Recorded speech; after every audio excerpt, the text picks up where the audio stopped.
एक गांव में चिंटू और पिंटू नाम के दो बच्चे रहते थे। वो बहुत होशियार थे। Robot activate.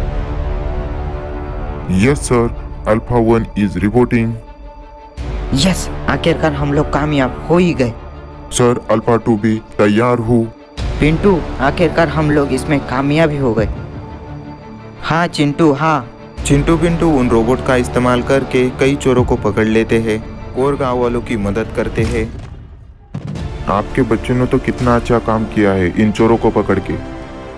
धन्यवाद सर जी, धन्यवाद। इंस्पेक्टर जी, इनको मत छोड़ना, इन चोरों को कुत्ते की तरह पीटना। ठीक है तो राम जी, अब इन्हें ले जाते हैं हम लोग।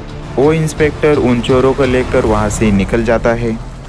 चिंटू पिंटू के पापा पास की एक कंपनी में सुपरवाइजर की नौकरी पर थे।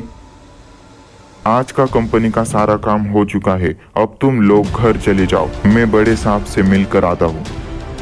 मियाँ, हमें बहुत बड़ा कॉन्ट्रैक्ट मिलती, अब हमें बहुत सारे लेबर की जरूरत होती। हम यहाँ के पास के गांव पर कब्जा कर लेंगे, वहाँ का हर आदमी हमारा गुलाम होगा। बहुत अच्छा प्लान है, कम खर्चे में हमारा सारा काम हो जाएगा। यह सारी बातें चिंटू पिंटू के पिताजी बाहर से सुन रहे थे। अरे नहीं, उस सुपरवाइजर ने हमारी सारी बातें सुन ली, उसे मारने के लिए हमारे रोबोट भेजो। पर चिंटू पिंटू के पापा अपनी जीप लेकर वहां से निकलने लगे। मुझे जल्दी से जाकर यह सब अपने गांव वालों को बताना होगा और मुझे मेरे बच्चों को भी बचाना होगा। जाने दो उसे, कब तक भागेगा? हमारे रोबोट उसे मार ही देंगे उसके गांव में जाके। मुझे जल्दी से अपने गांव पहुंचना ही होगा। चिंटू पिंटू के पापा बहुत तेजी से अपने गांव की तरफ बढ़ रहे थे। उसी गांव के जॉनी और बको वहां पर थे। उनके पास भी दो रोबोट्स थे। अरे यहाँ पर तो बकू और जॉनी है, इनके पास भी तो रोबोट है। क्या मुझे इनसे मदद मांगनी चाहिए? जॉनी देखो, चिंटू और पिंटू के पापा आए हैं। जॉनी और बकू, मुझे तुम दोनों की मदद चाहिए। क्या हुआ अंकल जी, आपको क्या मदद चाहिए हमसे? चिंटू पिंटू के पापा अपनी कंपनी के मालिक के बारे में और उनके प्लान के बारे में बकू और जॉनी को बताने लगे। और यहाँ दूसरी तरफ वो रोबोट्स गांव में आकर तबाही मचाने की शुरुआत कर देते हैं। उस गांव में पहले से दो आर्मी ऑफिसर अपनी रूटीन चेकअप करने के लिए आए थे। सर, यहाँ तो देखिए, यहाँ तो कोई अनजान रोबोट्स है।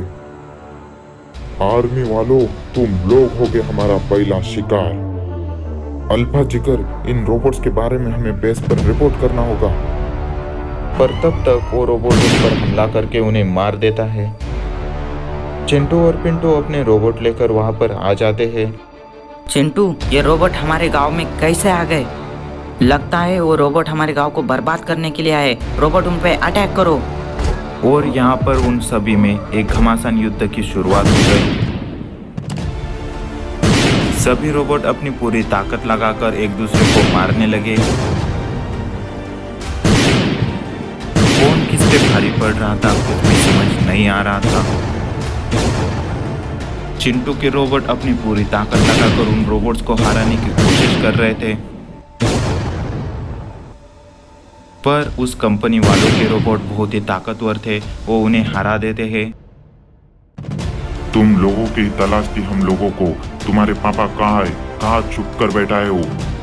हमारे रोबोट को भी तुम दोनों ने मार दिया। हमारे पापा की तुम लोगों को क्या जरूरत है? चिंटू पिंटू को बचाने के लिए उनका एक रोबोट खड़े होकर उन पर वार करने लगा। चिंटू पिंटू वहां से भाग गए। चिंटू पिंटू रोबोट की आड़ लेकर यहाँ से भाग गए। जब तक तुम यहाँ अपने पापा के साथ नहीं आओगे तब तक मैं इस गांव को बर्बाद करता रहूंगा। चिंटू, अब हम क्या करेंगे? ये रोबोट तो हमारे गांव को बर्बाद करने की बात कर रहे हैं। हमें किसी और की मदद लेनी होगी, हमारे रोबोट तो खराब हो गए। पर चिंटू, हम किसकी मदद ले सकते हैं? वो कंपनी का रोबोट गुस्से में आकर उस चिंटू पिंटू के रोबोट को दूर फेंक देता है। अरे नहीं, उन लोगों ने तो हमारे रोबोट को फेंक दिया। पिंटू, चल चिंटू, अपने रोबोट ले लेते हैं चुपके चुपके। सर, मुझे सिग्नल मिले कि हमारे गांव से दो ऑब्जेक्ट बहुत ही गति से बाहर की तरफ फेंके गए हैं। वो यहाँ पास ही में गिरने वाले हैं। बकू, कुछ तो गलत हो रहा है गांव में, चलो देखते हैं क्या हो रहा है। हाँ अंकल जी, चलिए। बको और जॉनी भी उन रोबोट्स को ढूंढ लेते हैं। वो रोबोट सीधे जंगल में आकर गिर जाते हैं। अरे नहीं, ये तो चिंटू पिंटू के ही रोबोट्स है। बकू, चिंटू पिंटू मुसीबत में है, हमें जल्दी से जाना होगा। कोई जरूरत नहीं, वो देखो चिंटू और पिंटू। पिंटू देख, वहां पर पापा है। अरे वाह, मेरे बच्चों को कुछ नहीं हुआ। चिंटू पिंटू अपने गांव में क्या क्या हुआ वो सब उसके पापा और बकू और जॉनी को बताने लगे। जॉनी और पिंटू, रोबोट को ठीक करके हमारे लिए बैकअप भेज देना। तुम आगे जाकर उन रोबोट्स को संभालो, मैं रोबोट ठीक करके तुम्हारे लिए बैकअप भेज दूंगा। बकू और चिंटू, मैं भी तुम्हारे साथ आऊंगा। उन रोबोट्स ने गांव में काफी तबाही मचा दी थी। चिंटू और बकू अपने रोबोट के साथ गांव में आ जाते हैं। अब मैं आ चुका हूँ। तुमने मेरे गांव को और मेरे बच्चों को बहुत तकलीफ दी है। आ गए मरने के लिए, अब मरने के लिए तैयार हो जाओ। रोबोट जाओ, उस रोबोट को खत्म कर दो। फिर से वो रोबोट एक दूसरे से लड़ने लगे। कोई रोबोट अच्छाई के लिए लड़ रहा था तो कोई रोबोट बुराई के लिए। अच्छा तो पावरफुल हो, C2 हमला करो। वो रोबोट दूसरे रोबोट को मारने के लिए आगे बढ़ता है, पर उसके एक ही किक से वो रोबोट डीएक्टिवेट हो जाता है। अब बस हो गया तुम लोगों का खेल। अब तुम लोगों को नहीं छोड़ूंगा, तुम्हारे रोबोट को भी खत्म कर दूंगा। रोबोट, उसे भी मत छोड़ो, उसका भी छोटा छोटा पीस कर दो। फिर से वो रोबोट एक दूसरे को मारने लगे। बुरा रोबोट अच्छे रोबोट पर भारी पड़ने लगा, उस पर घातक वार करके उसे डीएक्टिवेट कर देता है। पर तब तक बैकअप रोबोट आ जाता है। बुरा रोबोट बहुत ही ताकतवर था, पर वो लड़ रहा था। बैकअप रोबोट भी अपनी पूरी ताकत लगाकर उसे मारने की कोशिश कर रहा था।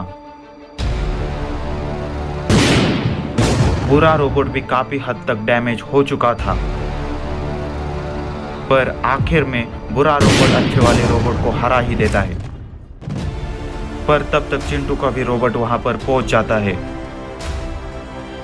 चिंटू के रोबोट के एक ही वार से वो रोबोट डीएक्टिवेट हो जाता है। आखिरकार हम लोग जीत ही गए।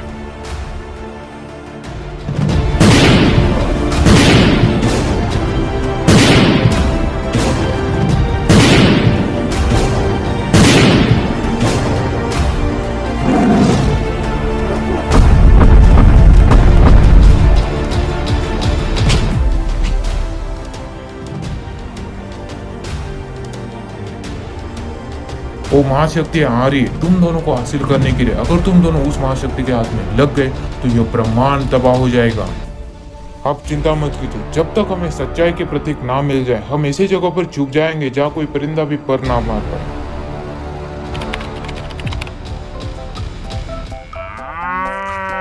किशन नगर नाम का एक गांव था। गांव में चिंटू पिंटू नाम के दो होशियार बच्चे रहते थे। वो वहाँ पर अपने दादा के साथ रहते थे। चिंटू पिंटू के माताजी बचपन में ही गुजर गए थे एक कार एक्सीडेंट में। चिंटू पिंटू ने अपनी कड़ी मेहनत से वहाँ पर एक रोबोट बनाया था। वो रोबोट भी उनके साथ रहता था। चिंटू के दादाजी की अब उम्र हो गई थी, इसलिए वो अब कोई काम नहीं कर पा रहे थे। इसलिए चिंटू पिंटू अपना और अपने दादाजी का पेट भरने के लिए गाँव के बीचों बीच एक बुक स्टॉल लगाकर अपनी किताबें बेचते थे। अरे नहीं, आज फिर से ज़्यादा किताबें नहीं बिकी। एक दिन चिंटू के दादाजी खाना पीना खाकर अपने बगीचे में से चल रहे थे, तभी वहाँ पर उनके छाती पर काफ़ी जोर से दर्द होने लगा और वो वही नीचे गिर पड़े। दादाजी को यह बीमारी थी और इस बीमारी की दवाइयाँ बहुत महंगी थी और इस बार घर पर पैसा भी नहीं था। अगले दिन चिंटू पिंटू दादाजी के दवाइयों के लिए पैसा इकट्ठा करने के लिए स्टॉल पर आ गए। इस दिन उनके स्टॉल पर काफ़ी अच्छी भीड़ थी। यस, ऐसा धंधा चलता रहेगा तो दादाजी के दवाइयों का सारा पैसा इकट्ठा हो जाएगा। जॉनी, तू इस बार चाहे कुछ भी कर ले, लेकिन इस बार मेरा ही रोबोट जीतेगा। देखते हैं क्या होता है बकू। भागो यहाँ से, नहीं तो इन दोनों की लड़ाई में हम ही मच जाएंगे। तभी वहाँ पर चिंटू के सारे कस्टमर वहाँ से डर के मारे भागने लगे। अरे नहीं, इन दोनों की लड़ाई में हमारा बुक स्टॉल तबाह नहीं हो जाए। हर बार इनकी वजह से हमें नुकसान होता है। तभी वहाँ पर उन दोनों के रोबोट में खतरनाक फाइट शुरू हो गई। जैसा कि मैंने सोचा था वैसे ही उन दोनों के रोबोट की फाइट में चिंटू की बुक स्टॉल तबाह हो गई। अरे नहीं पिंटू, इन दोनों की वजह से हमारी सारी किताबें जल गई। अब हम कैसे जाएंगे? नहीं छोड़ूंगा बकू तुझे। तब वहाँ पर उन चारों में एक फाइट शुरू हो गई। जॉनी और बकू चिंटू पिंटू को काफी बेदर्दी से मारने लगे। चिंटू पिंटू को मार खाते हुए देखकर उनका रोबोट भी आगे आने लगा और उस रोबोट ने जॉनी पर हमला कर दिया। अब बहुत हो गया तुम सबका, आओ रोबोट अब खत्म कर दो इस रोबोट को। अरे नहीं बकू, हमारे रोबोट को तो छोड़ दे। तभी वहाँ पर बकू और रोबोट आगे आने लगा और आगे आते ही उसने चिंटू पिंटू के रोबोट पर हमला कर दिया, जिस कारण से चिंटू पिंटू के रोबोट की धज्जियां उड़ गई। यहाँ दूसरी तरफ चिंटू पिंटू के दादाजी अब कोमा में चले गए थे, सही समय पर दवाइयाँ ना मिलने के कारण। तब चिंटू पिंटू को दादाजी के बारे में ऐसा सोचकर अब काफी बुरा लग रहा था। तब वो दोनों जंगल में आ गए। इन सारे घमंडी अमीर लोगों के कारण हम जैसे गरीबों का जीना हराम हो चुका है। चिंटू नहीं छोड़ेंगे इन सबको। सारे बुरे अमीर लोग एक दिन कुत्ते की मौत मरेंगे पिंटू, यह मेरी स्वागंध है। तब उन दोनों को वहाँ पर कुछ जलने की आवाज आ रही थी। जब उन दोनों ने अपने सामने देखा तब उन दोनों के तो होश ही उड़ गए। तब वो दोनों वहाँ पर होश में पड़ गए। आखिर जंगल में इतनी तबाही क्यों मचाई? तभी वहाँ पर जंगल के कुछ शेर और बाघ जंगल से बाहर भागने लगे। तभी वहाँ पर एक गोरिल्ला चिंटू पिंटू के सामने आकर खड़ा हो गया। अरे नहीं, दुनिया की सारी मुसीबतें हमारी ही किस्मत में लिखी है क्या? तभी वहाँ पर इस जंगल के तबाही के पीछे जो था रॉक मॉन्स्टर चिंटू पिंटू के सामने आकर खड़ा हो गया। अरे नहीं, ये तो रॉक मॉन्स्टर है। इसके बारे में तो सिर्फ मैंने कथा कहानियों में सुना था। तब वहाँ पर वो रॉक मॉन्स्टर काफी गुस्से में दिख रहा था। तब चिंटू पिंटू उससे डर कर आगे भागने लगे। तब वो दोनों वहाँ पर जिस रास्ते से जा रहे थे तभी वहाँ पर एक जादुई दरवाजा प्रकट हो गया। तब यहाँ पर उन दोनों कुछ भी समझ नहीं आ रहा था आखिर वो अब क्या करे। उस रहस्यमय जादुई दरवाजे में चले जाए या उस मॉन्स्टर के मुंह में। चल पिंटू, हम उस जादुई रहस्यमय दरवाजे में चले जाते हैं। अब हमारे पास कोई भी रास्ता नहीं है। अगर हम यहाँ रह गए तो और मॉन्स्टर में कच्चा चबा जाएगा। तब वो दोनों जादुई दरवाजे की तरफ भागने लगे और मॉन्स्टर के हाथ आते आते बच गए। तब वो मॉन्स्टर वहां से गुस्से में जंगल की तरफ जा रहा था। या दूसरी तरफ वो जादुई दरवाजा एक अलग ही प्लेनेट पर टेलीपोर्ट हो गया था। तब चिंटू पिंटू उस प्लेनेट पर आ गए।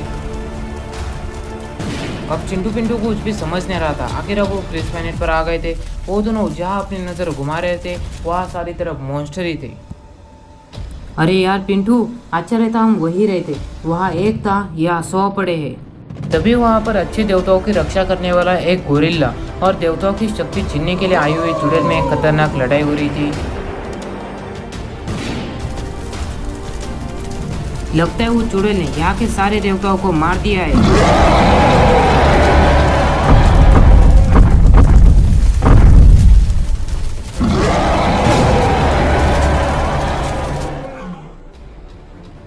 तब देवताओं की रक्षा करने वाला गोरिल्ला ने उस चुड़ैल पर बेहद ही खतरनाक हमला कर दिया, जिस कारण से चुड़ैल वहीं मर गई। अरे नहीं पिंटू, हम दोनों का क्या होगा? कैसे निकलेंगे हम इस जगह से? तब वहाँ पर वो गोरिल्ला भी अब काफी कमजोर हो गया था, इसलिए वो भी नीचे गिर गया। यहाँ दूसरी तरफ गोरिल्ला के नीचे गिरते सारी तरफ सफेद धुआं छाने लगा। तब वहाँ पर चिंटू पिंटू और वो गोरिल्ला एक अलग ही जगह पर आ गए थे। अरे नहीं, अब हम यहाँ क्या आ गए और आप कौन है? मैं वही हूँ जो कुछ देर पहले उस चुड़ैल से लड़ रहा था। मैं यहाँ के देवताओं का रक्षक हूँ। अब मैं बहुत कमजोर हो गया हूँ, इसलिए मैं धीरे धीरे मर रहा हूँ। तो इसलिए आपके शरीर से अब सारे बाल जा चुके हैं। तुम दोनों बहुत ही अच्छे लड़के हो, मुझे तुम दोनों पर पूरा भरोसा है। मैं तुम दोनों को जो जादुई रोबोट दूंगा उससे तुम दुनिया का भला ही करोगे। आप हम पर भरोसा रखिए। तभी वहाँ पर जो जादुई रोबोट छुपाए गए थे वो जादुई रोबोट चिंटू पिंटू के सामने प्रकट हो गए। तब वहाँ पर उस देवताओं का रक्षक गोरिल्ला गायब होने लगा और सारे तरफ फिर से वही धुआं छाने लगा। और यहाँ दूसरी तरफ वो रॉक मॉन्स्टर पूरे जंगल को तबाह कर रहा था। और तभी वहाँ पर चिंटू पिंटू अपने अपने जादुई रोबोट के साथ आ गए। जब रॉक मॉन्स्टर ने अपने जितने बड़े रोबोट देखे तब वो गुस्से से आग बबूला होने लगा।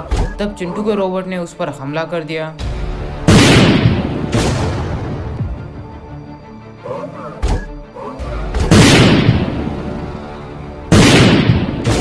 तब वहाँ पर उन दोनों जादुई रोबोट ने मिलकर उस रॉक मॉन्स्टर को मार गिराया।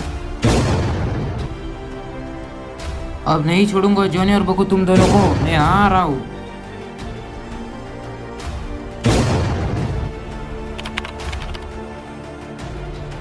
अरे यार जॉनी, आज तो गांव में सताने के लिए कोई भी नहीं दिख रहा। न जाने ये सारे गरीब बच्चे कहाँ मर गए।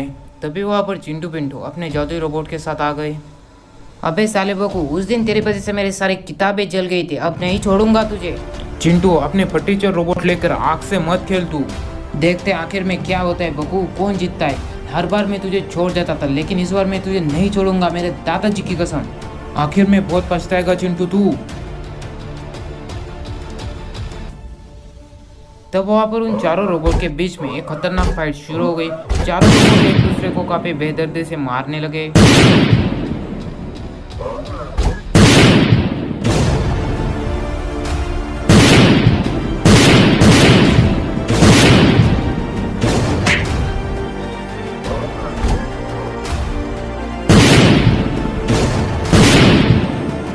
तब आखिर में चिंटू पिंटू के रोबोट ने जॉनी और बकू के रोबोट को हरा दिया।